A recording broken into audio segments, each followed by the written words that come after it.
好多客人都問㗎啦，咁咧就係話，究竟呢個洗頭水係咪洗一次就已經得嘅咧 ？last 到幾耐咧？特登越洋 call 爸爸請佢咧拍條片俾大家睇。睇翻呢度啲咁，就係咁就得㗎啦。OK 喎。嗰啲色，大家好，我係阿 May 啊！嚟咗瑞士咁多日咧，其實都要差唔多10日啦。我發覺到一樣好得意嘅嘢，就係我同啲中同咧一齊去旅行。大家女仔啦，就好中意打卡啦，啲雪景見到雪啊，落雪又好，見到雪地又好，咁啊都要一定影。但係好介意係咩咧？嗱，唔好影到我嘅白頭髮。其實我哋開始都已經真係會生好多白頭髮出嚟。咁我啲白頭髮咧係幾日咧就已經有㗎啦，好覺眼嘅。大家一齊討論咧都好神奇嘅，就係我哋一隻咧洗頭水就係 Smith 洗頭水咧，係究竟可以 last 到幾耐嘅咧？係咪洗一次就已經上晒色咧？其實咧，我爸爸咧都試完之後咧，佢會覺得頂呱呱，對老友記頂呱呱。咁咧，我都訪問過佢嘅，佢就10日都唔甩色。咁跟住，但係唯獨是咧頭髮會生噶嘛，生翻出嚟佢飛咗髮之後咧，就會見到白色頭髮咯。咁啊就會再洗一次。咁所以平均嚟講，你預算啦，半個月洗一次就已經 OK 噶啦。好，而家我哋去片睇下爸爸嗰個試驗嘅效果先。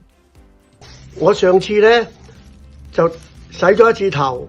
咁大約咧就到而家呢個頭咧就15日，咁我尋日咧就飛咗髮係有啲褪色嘅，咁而家咧我就洗第2次頭俾大家睇，就擠出嚟1、2、3，就捽，跟住咧我就自己揩翻我自己呢度啊，揩翻呢度啲咁，就係咁就得噶啦。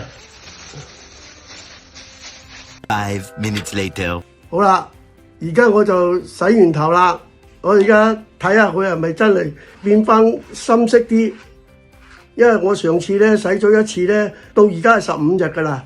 咁我尋日就飛咗個髮，咁啊見到啲髮根咧就係有啲白白地嘅。而家我今日再洗多次之後咧，就睇到咧 OK 喎，嗰啲色變翻咁嘅色喎，唔錯喎。所以咧再拍條片俾你哋啲老友記提提大家，最緊要戴手套，唔戴手套都得，但係一定要快啲手去洗乾淨隻手。